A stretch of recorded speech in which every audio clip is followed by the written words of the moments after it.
ಅಧಿವೇಶನದಲ್ಲಿ ರಾಜ್ಯಪಾಲರು ಭಾಷಣ ಓದದ ಹಿನ್ನೆಲೆ ರಾಜ್ಯ ಸರ್ಕಾರದಲ್ಲಿ ಗರಿಗೆದರಿದ ಬೆಳವಣಿಗೆಗಳು. ಸಿಎಂ ನಿವಾಸ ಕಾವೇರಿಯಲ್ಲಿ ಒಂದು ಮಹತ್ವದ ಸಭೆ ನಿನ್ನೆ ಓದಲಿಲ್ಲ.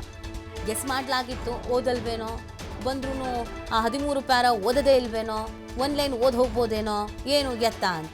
ಹಾಗಾಗಿ ಇವ್ರು ಆಕ್ಟಿವ್ ಆಗ್ತಾ ಇದ್ದಾರೆ, ಏನು ಮಾಡ್ಬೋದು ಅಂತ. ಇನ್ನೇನು ಕೆಲವೇ ಕ್ಷಣಗಳಲ್ಲಿ ಸಭೆ ಆರಂಭ ಆಗತ್ತಂತೆ. ಸಿಎಂ ಜೊತೆಗೆ ಸಚಿವರು ಕೆಲವರು ಸಾಥ್ ನೀಡ್ತಾ ಇದ್ದಾರೆ, ಈ ಸಭೆಯಲ್ಲಿ ಭಾಗಿಯಾಗ್ತಾ ಇದ್ದಾರೆ. ಇಷ್ಟೇ ಕಾರಣ ಈ ಸಭೆದು. ಮುಂದೆ ನಾವು ಹೆಂಗೆ ಹೋರಾಟ ಮಾಡಬೇಕು, ಯಾವ ರೀತಿ ಹೋರಾಟ ಮಾಡಬೇಕು, ಆ ಹೋರಾಟಕ್ಕೆ ಹೇಗೆ ರೂಪುರೇಷೆಗಳನ್ನು ಸಿದ್ಧ ಮಾಡ್ಕೊಳ್ಬೇಕು ಅಂತ ಚರ್ಚಿಸೋದು. ಯಾರೆಲ್ಲ ಭಾಗಿಯಾಗ್ತಾರೆ ಈ ಸಭೆಯಲ್ಲಿ? ಎಚ್.ಕೆ. ಪಾಟೀಲ್ ಅವರು, ಪ್ರಿಯಾಂಕ್ ಖರ್ಗೆ ಅವರು, ದಿನೇಶ್ ಗುಂಡೂರಾವ್ ಅವರು, ಕೃಷ್ಣ ಬೈರೇಗೌಡ ಅವರು. ಇವರಿಗೆ ಜವಾಬ್ದಾರಿ ಕೊಟ್ಟಿರೋದು ನೀವೇ ಮಾತಾಡಬೇಕು ಅಂತ. ಇವ್ರುಗಳೇ ಈ ಸಭೆಯಲ್ಲಿ ಭಾಗಿಯಾಗ್ತಾ ಇದ್ದಾರೆ.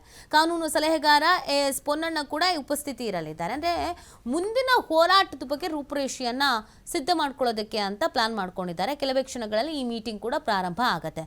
ಒಟ್ಟಿನಲ್ಲಿ ಸರ್ಕಾರ ಈ ವಿಚಾರವನ್ನ ದೊಡ್ಡ ಮಟ್ಟಿಗೆ ಸುದ್ದಿ ಮಾಡಬೇಕು, ಇನ್ನೊಂದು ಹಂತಕ್ಕೆ ನೆಕ್ಸ್ಟ್ ಲೆವೆಲ್ಗೆ ತೆಗೆದುಕೊಂಡು ಹೋಗಬೇಕು ಅಂತ ಪ್ಲಾನ್ ಮಾಡ್ಕೊಳ್ತಾ ಇದ್ದಾರೆ. ರಾಜ್ಯಪಾಲರ ನಡೆ ನಿಜವಾಗ್ಲೂ ಖಂಡನೀಯ. ಬಿಜೆಪಿಯ ಕೈಗೊಂಬೆಯಾಗಿ ಕೆಲಸ ಮಾಡ್ತಾ ಇದ್ದಾರೆ. ಒಬ್ಬ ರಾಜ್ಯಪಾಲರಾದವರು ಈ ರೀತಿ ಮಾಡೋದು ಸರಿಯೇ ಅಲ್ಲ. ಮುಂದಿನ ದಿನಗಳಲ್ಲಿ ಈ ಥರದ ಸಮಸ್ಯೆಗಳನ್ನ ಅಥವಾ ಈ ಥರದ ಸಿಚುವೇಶನ್ಸ್ಗಳನ್ನ ಎದುರಿಸಬಾರ್ದು. ನಾವಿಲ್ಲಿ ಸ್ಟ್ರಿಕ್ಟ್ ಆಗಿ ಇದ್ರೆ ಬೇರೆ ಬೇರೆ ಭಾಗಗಳಲ್ಲೂ ಕೂಡ ರಾಜ್ಯಪಾಲರು ವರ್ಸಸ್ ಸರ್ಕಾರ ಅಂತ ಇದೆ, ಅಲ್ಲಿಗೂ ಒಂದು ಉತ್ತರವನ್ನು ರವಾನಿಸಬಹುದು.